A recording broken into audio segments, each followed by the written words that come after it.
애교 많은 연하 남편과 결혼한 30대 여성 문 씨.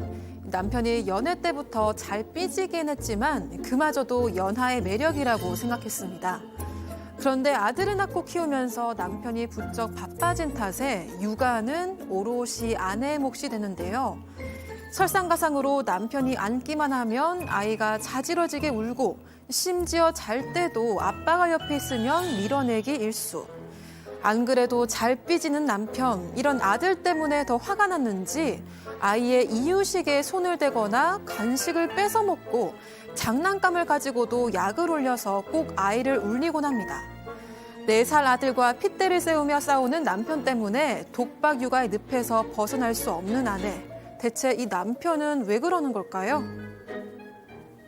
자, 실제 사연을 당사자 특정 등을 고려해서 저희가 조금 각색했습니다. 애교 많은 연하 남편과 결혼한 30대 여성의 사연. 이 애교라는 것도 코드가 좀 맞아야 되는 건데 어쨌든 둘이 좋았으니까 결혼을 했겠죠. 네, 잘 맞았습니다. 30대 여성 문 씨인데 소개팅으로 만났거든요. 그런데 애초에 주선자가 애교 많은 연하남이다라고 하기에 살짝 걱정을 하긴 했는데 막상 만나보니까 굉장히 대화도 잘 통했다고 합니다. 그런데 한 가지 좀 마음에 걸리는 게 있었다면 너무 잘 삐진다는 거 정도였습니다. 일단 아내의 모든 약속에 다 따라다니고 싶어하는 아내 껌딱지였고요. 불편한 기색을 보이면 또 바로 삐집니다. 결혼 전에는 그 어머니 생신이 있었는데 그 당시에 엄마가 우리 가족끼리만 좀 오붓하게 보내고 싶다라고 해서 그렇게 잘 전달했습니다. 그랬더니 나는 가족이 아닌가 봐 라면서 또 입이 대빨 나왔다고 합니다. 그런데 이런 고민을 친구들한테 털어놓으면요. 아유 괜히 나이 많은 티 내지 마라. 사랑꾼이네. 이런 식으로 굉장히 좀 배부른 고민이라는 소리를 들었기 때문에 이것도 연하의 매력이구나 하고 넘어갔다고 합니다. 배부른 고민 같습니다. 네. 예. 연하 남편 빨리 결혼을 서둘렀고요. 자, 일사천리로 결혼하고 출산까지 이어졌습니다. 아들을 출산했는데 이 전문직 아내 입장에서는 아들을 낳고 결국 회사를 그만두고 아이를 돌보는데 육아에 전념하는 그런 상황이었는데 남편이 때마침 좀 큰 프로젝트가 있었다 그래요. 회사에서 눈꽃 뜰 새 없이 바빠지고 출산 직후 한 100일 정도 거의 집에 못 들어와서 영상 통화를 하면서 엄마나 아이 모습을 이렇게 봤다라고 확인했다고 합니다. 사실 아이 낳고 저도 제가 출산을 해본 경우는 없지만 100일까지가 제일 힘든 시기라고 하던데 그때 남편이 없었군요. 그러니까요. 근데 이제 남편도 사실 게으르거나 마음이 없어서가 아니라 정말 그 시간 같이 하고 싶었는데 일 때문에 할 수가 없었어요. 그러니까 이제 아내는 머리로는 이해가 되고 마음으로도 이해가 되는데 일단 몸 힘드니까 이제 너무 힘들었어요. 근데 이제 그때마다 이제 남편은 애교쟁이니까 애교를 피면 또 부인 마음이 녹곤 했습니다. 근데 문제는 이제 아이가 이 아빠를 편안하게 받아들이질 않는 거예요. 아빠가 아니면 자지러지게 울고 아빠가 이렇게 분유 먹이려고 그러면 다 토해내고 아이고야. 그러니까 이 엄마도 손목도 너무 아프고 잠도 못 자니까 남편이 좀 퇴근해서는 아이를 봐줬으면 좋겠는데 전혀 아빠는 아이를 재울 수도 없고 먹일 수도 없는 그런 상황으로 아이가 아빠를 거부하기 시작했습니다. 근데 하다 보면 늘 텐데 저도 제 조카들 네. 제가 다 재웠거든요. 그러니까 제가 보니까 이 남편이 안 하려고 했던 건 아닌 것 같아요. 예. 그러니까 이제 또 엄마 품에 안겨서 이렇게 포근하게 우유를 잘 먹고 있으면 또 이렇게 얼굴을 쓱 들이밀면 갑자기 아이가 손으로 아빠 얼굴 팍 밀쳐내는 거예요. 근데 이제 아들이 계속 대놓고 적극적으로 지금 아빠를 거절하니까 아까 그랬죠. 잘 삐진다고. 삐졌습니다. 입이 대빨 나오면서 삐졌다고 해요. 그러다가 이제 한번 이제 아이 비행기 태워주는 거 있잖아요. 다리에 이렇게 애들 이렇게 올려가지고 그렇게 좀 친해지는 걸 시도하는데 아이를 살짝 놓쳐가지고 근데 다행히 아이는 아빠 품으로 떨어지긴 했는데 예. 아이가 되게 놀랐나 봐요. 그 뒤로 이제 애가 아이 아빠한테는 이제 절대 접근도 안 하고 남편도 같이 의기소침해졌습니다. 아니 자기 자식이 자기를 거부하면 더 이렇게 좀 적극적으로 다가가면 되잖아요. 그러게요. 근데 일단 다칠 뻔까지 했던 상황이니까 아내도 놀라서 그때부터 좀 아이 맡기기가 겁나긴 했지만 그래도 애 아빠인데 싶어서 불안한 마음을 누르고요. 좀 가치 있는 시간을 만들어주려고 노력을 했다고 합니다. 그래서 하루는 아이 이유식을 만들어서 남편한테 준 다음에 당신이 좀 먹여줘라고 했다는 거예요. 그런데 남편이 그 이유식에 있는 고기를 본인이 죄다 건져 먹고 있었다는 겁니다. 너무 놀래서 지금 뭐 하는 거냐, 왜 애 걸 먹냐 이렇게 얘기를 했더니 처음에는 고기가 뜨거울까 봐 먼저 먹어본 거다라고 하더니 계속 따지니까 나중엔 나도 고기 반찬 먹고 싶다. 라고 얘기를 했다는 겁니다. 이 애 이유식 만드는 것만으로도 힘든데 지금 이런 식으로 반찬 투정을 하면서 질투를 하니까 이 아내는 정말 기가 찼다고 합니다. 아, 박 변호사님, 내가 굶어도 자식 내 새끼 건 먹이고 싶어 하는 게 부모 심정 아닌가요? 그렇죠. 고기가 뭔가 좋다고. 알겠습니다. 자, 근데 더 문제가 있습니다. 또 있어요? 예, 이제 아이가 성문이가 이제 두 돌이 이제 되면서 말도 잘하면 24개월 지나가면 말도 잘하는데 아이가 하는 말 중에 거의 많은 수가 아빠 싫어! 이런 얘기를 많이 했다고 해요. 아빠 싫어! 이러면 통상 아빠가 왜 싫어? 아빠가 잘해줄게. 성문아 왜 그래? 이렇게 해야 되는데 아빠 싫어 이러니까 자기는 나도 니 싫어 이렇게 더 적반하장으로 애랑 싸우기까지 했다라고 하고요. 그래서 왜 싸우냐고 아이랑 아빠가 애랑 싸우면 어떡하냐고 아내가 자꾸 뭐라 하니까 왜 나한테만 혼내냐고 성문이도 혼 좀 내라고 이렇게 투정을 벌였다고 합니다. 아, 이러면 이럴수록 아빠와 아들 간의 이 냉전이 길어질수록 힘들어지는 건 아내 아닙니까? 엄마. 그러니까요. 네, 너무너무 이제 아내는 힘들어지는 겁니다. 이제 애 주려고 애기들 과자 있잖아요. 그런 거 이제 사다 놨는데 그 애기 과자를 아빠가 또 먹고 있는 거예요. 그래서 이거를 왜 먹어? 그러니까 쟤도 내 과자 먹었어. 뭐 이런 식으로 나오고요. 그다음에 저녁 이제 차릴 동안 좀 애기랑 놀아줘. 두 돌의 애기니까 애랑 놀아줘. 그러면 이제 놀이방으로 이제 방으로 가서 막 놀다가 조금 있으면 애가 막 우는 소리가 들려요.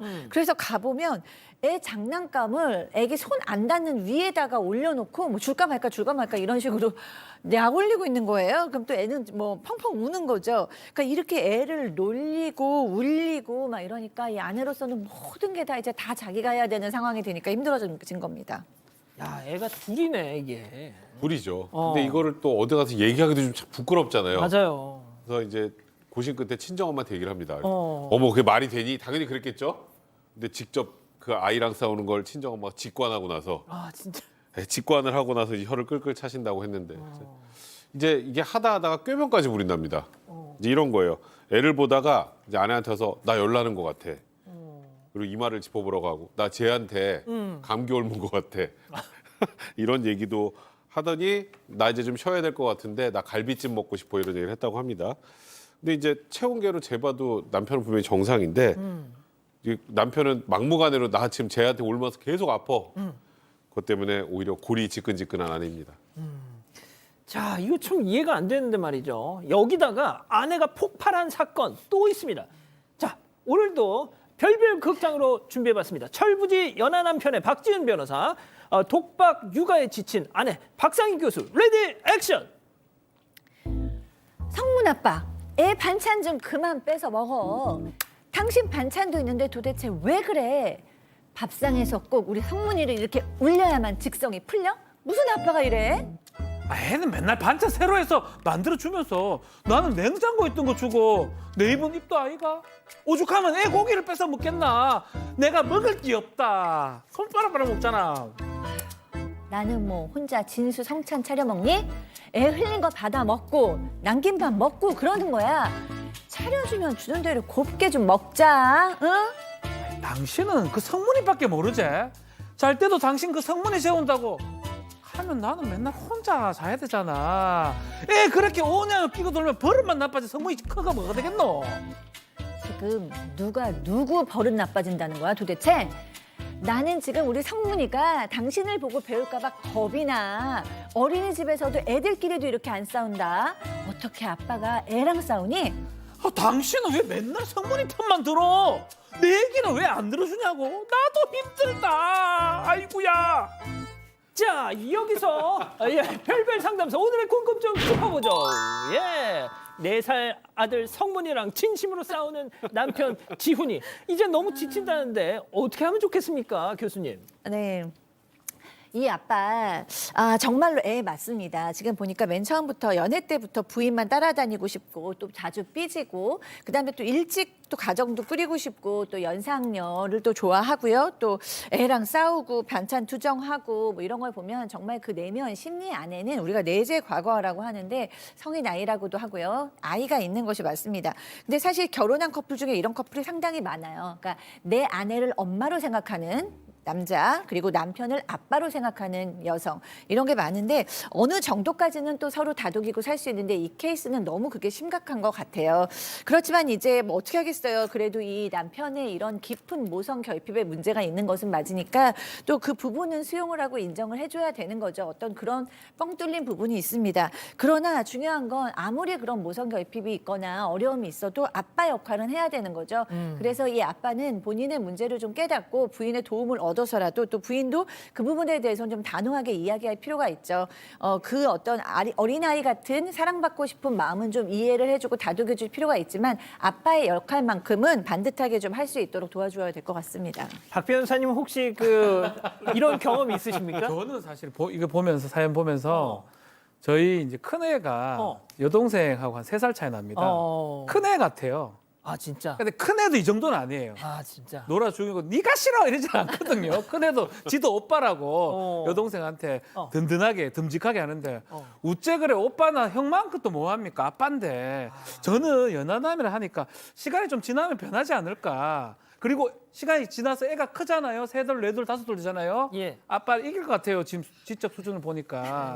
아빠 정신 차리셔야 돼요. 어디서 애랑 싸웁니까? 고맙다고 해야 돼요. 뭐 고기 뺏어 먹는 게 말이 됩니까? 해주지는 못할 망정. 아 우리 성문이는 어떻게 생각하십니까? 아니 뭐 이거는 저희가 무슨 더 논할 게 있겠어요. 이 방송 보고 정신 차리셨으면 좋겠습니다. 아 진짜. 아 그래도 너무 싱겁잖아. 더 한 말씀. 아니 뭐 더 이상 할 것도 없어요. 이거는 이 정도 얘기면 이거는 좀 뭐 박상현 소장님 잘 말씀하셨던 것처럼 본인이 아기 아빠라는 거를 빨리 자각을 해야죠. 아들이 아닙니다 본인이. 그렇군요. 자, 이 기자, 우리 가족 여러분들 뭐라고 하십니까? 네, 뀨님 꼭 무슨 동생 태어난 형같이 구네 하셨고요. 모쿨샤님 남편 아프면 소아과 데려가셔야겠어요. 광미영님 전 남편하고 너무 똑같습니다. 똑같이 나눠주는데요. 자기 거 먼저 먹고 애들 거 뺏어 먹었어요. 사람 안 바뀝니다. 이런 경험 나눠주셨습니다.